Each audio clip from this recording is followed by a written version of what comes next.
ഇത് മാസ് മോട്ടോഴ്സിൽ നിന്നാണ്. നമ്മുടെ ഹീറോൻ്റെ മാസ്റ്റർ എഡ്ജ് വണ്ടി ജനറൽ സർവീസായിട്ടാണ് പറഞ്ഞത്, വർക്കിന് കയറിയിട്ടുണ്ട്. പിന്നെ അതേപോലെ തന്നെ ഫ്രണ്ട് സൈഡിൽ നിന്ന് ഒരു സൗണ്ടിൻ്റെ കേസൊക്കെ പറഞ്ഞിട്ടുണ്ട്.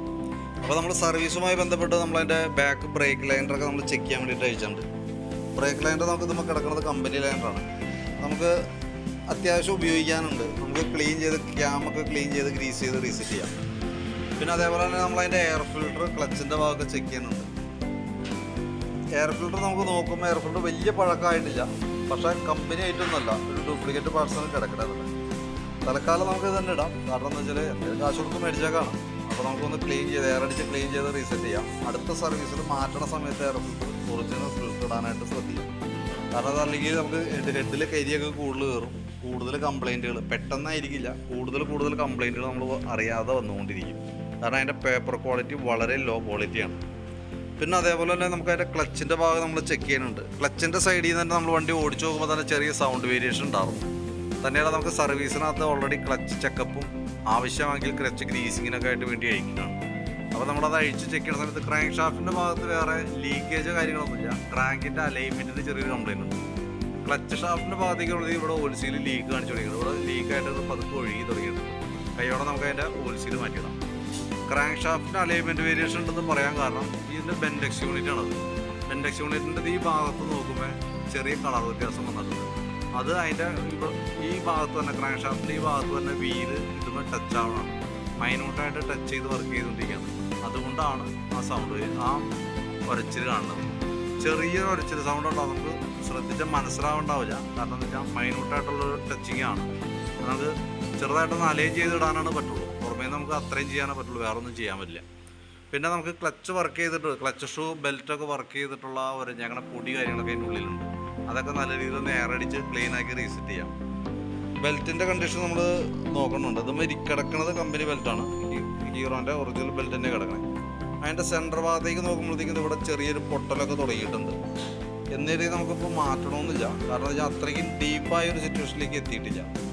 പിന്നെ നമ്മുടെ ഉപയോഗം അനുസരിച്ചിട്ടാണ്. നമുക്ക് അത്യാവശ്യം നല്ല രീതിയിൽ വണ്ടിക്ക് ഓട്ടം ഉണ്ട് എന്നുണ്ടെങ്കിൽ റിസ്ക് എടുക്കാൻ നിൽക്കരുത്. കൈയോടെ തന്നെ അത് മാറ്റി കളയാനായിട്ട് ആവശ്യപ്പെടാം. അത് നമുക്ക് കൂട്ടത്തിൽ കൂടെ മാറ്റി കളയാം. കാരണം എന്താ വെച്ചാൽ നമുക്ക് എന്തായാലും സർവീസിന് അയച്ചേക്കാണ്. അഡീഷണൽ ആയിട്ട് വരുന്നത് ഈ ബെൽറ്റിൻ്റെ എമൗണ്ട് മാത്രമാണ് വരുള്ളൂ. ഇത് ലോക്കൽ ഓട്ടമൊക്കെ ഉള്ളൂ എന്നുണ്ടെങ്കിൽ നമുക്ക് അടുത്ത സർവീസിലും നമ്മൾ ഇതേപോലെ തന്നെ സെയിം ആയിട്ട് ചെക്ക് ചെയ്യും. കൂടുതൽ കംപ്ലയിൻ്റ് ഉണ്ടെങ്കിൽ നമുക്ക് അപ്പം മാറ്റിയാലും മതി. അത് നമ്മളുടെ വാഹനത്തിൻ്റെ ഉപയോഗത്തിനനുസരിച്ചിട്ടാണ് അമ്മാതിരി തീരുമാനങ്ങൾ എടുക്കേണ്ടത്. പിന്നെ നമുക്ക് അതിൻ്റെ ക്ലച്ചിൻ്റെ ഭാഗം, ബാക്കിൽ വരുന്ന ക്ലച്ചിൻ്റെ പുള്ളി വരുന്ന ഭാഗം നമ്മൾ അഴിച്ച് ചെക്ക് ചെയ്തു. അത്യാവശ്യം നല്ല രീതിയിൽ തന്നെ തുരുമ്പ് കാര്യങ്ങളുണ്ടായിരുന്നു. നല്ല രീതിയിൽ പണിപ്പെട്ടിട്ടാണ് അഴിഞ്ഞു പോകുന്നത്. അത് അഴിച്ചതിൻ്റെ കാരണം എന്താ വെച്ചാൽ നമുക്ക് ഈ വീല് ഇടയ്ക്കൊന്ന് അഴിച്ച് ഗ്രീസ് ചെയ്യേണ്ട അത്യാവശ്യമാണ്. ഇതിപ്പോൾ ഗ്രീസൊന്നുമില്ല, പിന്നുകളൊക്കെ നല്ല രീതിയിൽ തേമാനം വന്നിട്ടുണ്ട്. അപ്പോൾ ആ പിന്ന് കിടക്കുന്ന ഭാഗമാണ് ഈ കാണുന്നത്. സാധാരണ റൗണ്ട് ഹോൾ എന്ന് പറഞ്ഞാൽ ഇപ്പോൾ ഈ കാണുന്നത് റൗണ്ട് ഹോളാണ്. അതിൻ്റെ ഷേപ്പ് നോക്കിക്കഴിഞ്ഞാൽ കൃത്യമായിട്ട് മനസ്സിലാവും, കറക്റ്റ് റൗണ്ടാണ്. പക്ഷേ അതേപോലത്തെ ഹോൾ തന്നെയാണ് ഈ സൈഡിലും വരാം. പക്ഷെ അത് തേമാനം വന്നിട്ട് ഒരു ചെറിയ ഓവൽ ഷേപ്പിലേക്ക് വീഴുന്നു. അതേപോലെ തന്നെയാണ് അതിൻ്റെ 3 ഭാഗത്ത് വരുന്ന ഹോളുകളും. അതും ആ പിന്നുകളും കൂടി ഒരേപോലെയാണ് തേമാനം വന്നേക്കുന്നത്. ആ പിന്ന് റോളർ കിടന്ന് തേങ്ങണ ഭാഗം ഇവിടെ നോക്കുമ്പോൾ ഈ വീലിൻ്റെ ഭാഗത്ത് കാണാനായിട്ട് സാധിക്കും.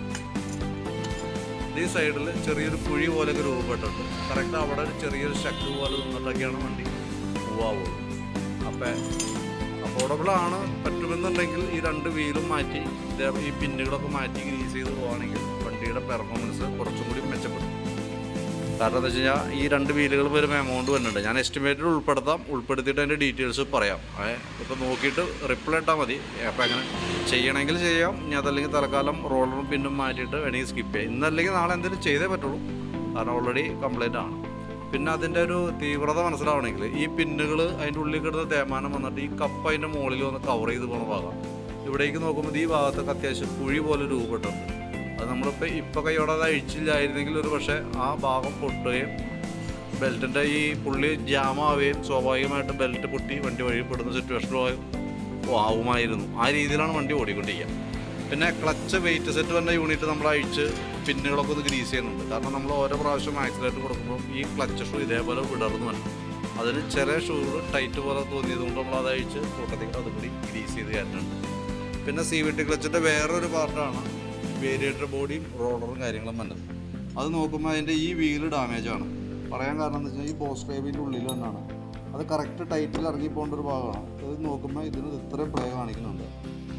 ഇത്രയും പ്ലേ ഉണ്ട്. അതിൻ്റേതായിട്ടൊരു മുഴക്ക സൗണ്ടും ക്ലച്ചിൻ്റെ ഭാഗത്തോട്ട് കാണിക്കുന്നുണ്ട്. അപ്പോൾ ശരിക്കും പറഞ്ഞാൽ ഈ വീലും ഈ ബോസ് ഡ്രൈവും കൂടിയിട്ടാണ് മാറ്റേണ്ടത്. റോളറുകൾക്ക് തേയ്മാനം ഉണ്ടെങ്കിൽ കൂടി വേണമെങ്കിൽ തൽക്കാലം നമുക്ക് അത് യൂസ് ചെയ്യാം. അടുത്ത സർവീസിൽ മാറ്റണമെങ്കിൽ മാറ്റാം. അപ്പോൾ ക്ലച്ചിനകത്ത് വരുന്ന കംപ്ലയിൻസ് ഒന്ന് വേരിയേറ്റർ ബോഡി, ബോസ് ഡ്രൈവ്, പിന്നെ വരുന്ന ഈ 2 വീലുകൾ, കപ്പ്, പിന്നുകൾ കേട്ടോ. ഇത്ര ഐറ്റംസ് ഓൾറെഡി നിലവിൽ കംപ്ലയിൻ്റ് ഉണ്ട്. പിന്നെ നമുക്ക് അതിൻ്റെ ചോക്കിൻ്റെ കേബിൾ, കാർബറേറ്ററിൻ്റെ ഭാഗത്തേക്ക് വരുമ്പോൾ ചോക്കിൻ്റെ കേബിൾ നമുക്ക് വർക്ക് ചെയ്യിക്കുമ്പോൾ ചോക്ക് ഫുൾ ടൈറ്റായിട്ടിരിക്കാം. വണ്ടി സ്റ്റാർട്ടിങ് കംപ്ലയിൻ്റ് എന്തെങ്കിലും കാണിച്ചാൽ നമുക്ക് ചോക്ക് ഉപയോഗിച്ച് സ്റ്റാർട്ട് ചെയ്യേണ്ടതായിട്ടുണ്ട്. അപ്പോൾ ഓൾറെഡി ചോക്ക് ടൈറ്റാണ്. അപ്പോൾ അതൊന്ന് അഴിച്ച് ആ കേബിൾ മാറ്റിയിടുന്നത് നന്നായിരിക്കും. പിന്നെ എഞ്ചിൻ ഹെഡിൻ്റെ ഭാഗത്തൊന്നും പറയത്തക്ക വേറെ പ്രോബ്ലംസ് ഒന്നുമില്ല. ഫ്രണ്ട് ഭാഗത്തേക്ക് വരുമ്പോഴത്തേക്കും ഫ്രണ്ട് ബ്രേക്കൊക്കെ നമുക്ക് അഡ്ജസ്റ്റ് ചെയ്യാനുണ്ട്. അപ്പോൾ ബാക്ക് വീൽ അഴിച്ച് നിർത്തിയാണ് കാരണമാണ്. അതിന് ശേഷം നമ്മളിത് അഴിച്ച് ഫ്രണ്ടിലത്തെ ക്യാമൊക്കെ ഗ്രീസ് ചെയ്ത് റീസെറ്റ് ചെയ്യും. പിന്നെ ഫ്രണ്ട് മൺഗാർഡിൻ്റെ അവിടെ തന്നെ ഈ ബ്രാക്കറ്റുകളൊക്കെ പൊട്ടിയിട്ട് ടൈ ചെയ്തൊക്കെ നിർത്തിയേക്കണേ. അതേപോലെ തന്നെ ഫ്രണ്ട് ഗട്ടറി ചാടുമ്പോൾ ഫ്രണ്ടിൽ നിന്ന് അത്യാവശ്യം നല്ല രീതിയിൽ തന്നെ ഒരു ഷെയ്ക്കും അടിയും കാര്യങ്ങളൊക്കെ വരുന്നുണ്ട്. അതിൻ്റെ 2 കാരണങ്ങളുണ്ട്. ഒന്ന് കോൺസെപ്റ്റ് ചെറിയ ടൈറ്റ് ഉണ്ട്. ഈ ഹാൻഡിൽ വന്ന സ്റ്റിയറിങ്ങിൻ്റെ ബെയറിങ് ഒരല്പം ലൂസായിട്ടുണ്ട്. അത് നമുക്ക് ടൈറ്റ് ചെയ്യേണ്ടതായിട്ടുണ്ട്. അപ്പോൾ അതൊന്ന് അഡ്ജസ്റ്റബിൾ ടൈപ്പ് ബെയറിംഗ് ആണ്. അതൊന്ന് ടൈറ്റ് ചെയ്ത് നോക്കാം. നമുക്ക് എത്രത്തോളം എഫക്റ്റീവ് ആവുമെന്ന് അറിയില്ല. എന്നാലും നമുക്കൊന്ന് ചെയ്ത് നോക്കാം. നടപടി ആയില്ലെങ്കിൽ അടുത്ത സർവീസിൽ നമുക്ക് മാറ്റേണ്ടതായിട്ട് വരും. ബാറ്ററി നമുക്ക് ചെക്ക് ചെയ്തുകൊണ്ട് 2022 മോഡൽ ആമറോണിൻ്റെ ബാറ്ററിയാണ് നമുക്കിത് ഇരിക്കുന്ന ബാറ്ററി. 12 വോൾട്ടും 5 ആമ്പിയറും വരുന്ന ബാറ്ററിയാണ് മാസ്റ്റർ എഡ്ജ് മോഡൽ വണ്ടികൾക്ക് വരാം. അതിൻ്റെ ബാറ്ററിയുടെ വോൾട്ട് നമ്മൾ ചെക്ക് ചെയ്യുമ്പോൾ 12.89 റേഞ്ചിൽ കാണിക്കുന്നുണ്ട്. അതായത് 12.5 വോൾട്ട് ബാറ്ററി നല്ല ബാറ്ററി ആയിട്ട് കാണിക്കാം. ബാറ്ററി ടെസ്റ്റിലേക്ക് കൊടുക്കുമ്പോൾ നമുക്കിവിടെ കാണിക്കുന്നത് കംപ്ലൈൻ്റ് ആയിട്ടാണ്. അപ്പോൾ സെൽഫ് കാര്യങ്ങളൊക്കെ വർക്ക് ചെയ്യുന്നുണ്ടെങ്കിലും 2022 മോഡൽ ബാറ്ററിയാണ്. സെൽഫൊക്കെ ഇപ്പോൾ വർക്ക് ചെയ്യുന്നുണ്ടെങ്കിലും എപ്പോൾ വേണമെങ്കിലും സെൽഫിൻ്റെ കംപ്ലൈൻറ്റ് കാണിക്കാം. വണ്ടി ബാറ്ററി ചെക്ക് ചെയ്യുന്ന സമയത്ത് ഓൾറെഡി കംപ്ലൈൻ്റ് ആയിട്ടാണ് ഇപ്പോൾ നിലവിൽ കാണിച്ചുകൊണ്ടിരിക്കുക. പിന്നെ ഫ്രണ്ട് ഷെയ്ക്ക് വരാനായിട്ട് വേറെ 1-2 കാരണങ്ങൾ കൂടി ഉണ്ട്. ഇപ്പോൾ നമുക്ക് ഫ്രണ്ടിൽ ചെറിയ ഗട്ടറിലൊക്കെ ചാടുമ്പോൾ അടി വരുന്നതിൻ്റെ വേറൊരു കാരണം ഒന്ന് നമുക്ക് ഈ ബാറ്ററി ഇരിക്കുന്ന ഭാഗം നല്ല രീതിയിൽ ഷെയ്ക്ക് ആവുന്നുണ്ട്. അപ്പോൾ അത് ഗട്ടറി ചാടുമ്പോൾ ആ ഭാഗം ഷെയ്ക്കിങ് വരുന്നുണ്ട്. അത് കൂടാണ്ട് ഹാൻഡിൽ കവറിൻ്റെ ഭാഗത്തുണ്ടല്ലോ ഹെഡ്ലൈറ്റ് വരുന്ന ഭാഗം, ഇതാണ് അതിൻ്റെ ഹെഡ്ലൈറ്റ് വരുന്ന ഭാഗം. അതിൻ്റെ ഉള്ളിലും വന്ന ഹെഡ്ലൈറ്റ് ക്ലിപ്പുകൾ വന്ന ഭാഗമൊക്കെ ചെറുതായിട്ട് ലൂസ് വന്നിട്ടുണ്ട്. ഈക്ക് മുമ്പ് അതിൻ്റെ ഉള്ളിൽ സ്പോഞ്ച് പോലത്തെ ഐറ്റംസൊക്കെ വെച്ച് ബലപ്പെടുത്തിയിട്ടുണ്ട്. എന്നാൽ പോലും ആ ഭാഗത്തുനിന്ന് ചെറിയ സൗണ്ട് കാര്യങ്ങളൊക്കെ ഉണ്ട്. അപ്പോൾ അതും കൂടി ഒന്ന് നമ്മൾ റീസെറ്റ് ചെയ്ത് എടുക്കേണ്ടതായിട്ടുണ്ട്. സ്പാർക്ക് പ്ലഗിൻ്റെ ആയിട്ട് നമ്മൾ ചെക്ക് ചെയ്ത് വിടുന്നുണ്ട്. പ്ലഗ് നമുക്കൊന്ന് ക്ലീൻ ചെയ്ത് കയറ്റാം. എയർ ഫിൽറ്റർ പ്ലഗും കൂടി ഒരുമിച്ചാണ് മാറ്റേണ്ടത്. അത് ഓരോ 10,000 കിലോമീറ്റർ കൂടുമ്പോഴാണ് മാറ്റേണ്ടത്.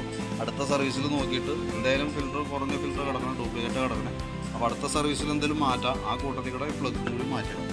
പിന്നെ എൻജിൻ ഓയിൽ നിലവിൽ മാറ്റുന്നുണ്ട്. ഓയിൽ ചേഞ്ചിൻ്റെ ടൈം ആയിട്ടുണ്ട്. അപ്പം അത്യാവശ്യം നമുക്ക് ഒരുവിധം വർക്കുകൾ പാർട്സുകളാണ് ഡാമേജ്. ബാക്കിയത്തെ വർക്കുകളൊക്കെ എന്ന് പറഞ്ഞാൽ ജനറൽ സർവീസുമായി ബന്ധപ്പെട്ട വർക്കുകളുള്ളൂ. കുറച്ച് പാർട്സുകൾ ഡാമേജ് ഉണ്ട്. ആ പാർട്സുകളുടെയൊക്കെ എല്ലാം ഉൾപ്പെടുത്തി ഒരു എസ്റ്റിമേറ്റ് നോക്കിയിട്ട് അതിൻ്റെ ഡീറ്റെയിൽസ് ഒന്ന് വാട്സപ്പിലേക്ക് ഒന്ന് സെൻഡ് ചെയ്തു. വീഡിയോ കണ്ടതിന് ശേഷം നോക്കിയിട്ടൊന്ന് റിപ്ലൈ ഇടാം. റിപ്ലൈ കിട്ടിയാലാണ് ബാക്കിയത്തെ വർക്ക് നമുക്ക് കണ്ടിന്യൂ ചെയ്യാനായിട്ട് പറ്റുള്ളൂ. വീഡിയോ കണ്ടു കഴിയുമ്പോൾ ഒന്ന് റിപ്ലൈ ഇടാനായിട്ട് മറക്കരുത്. ഓക്കെ.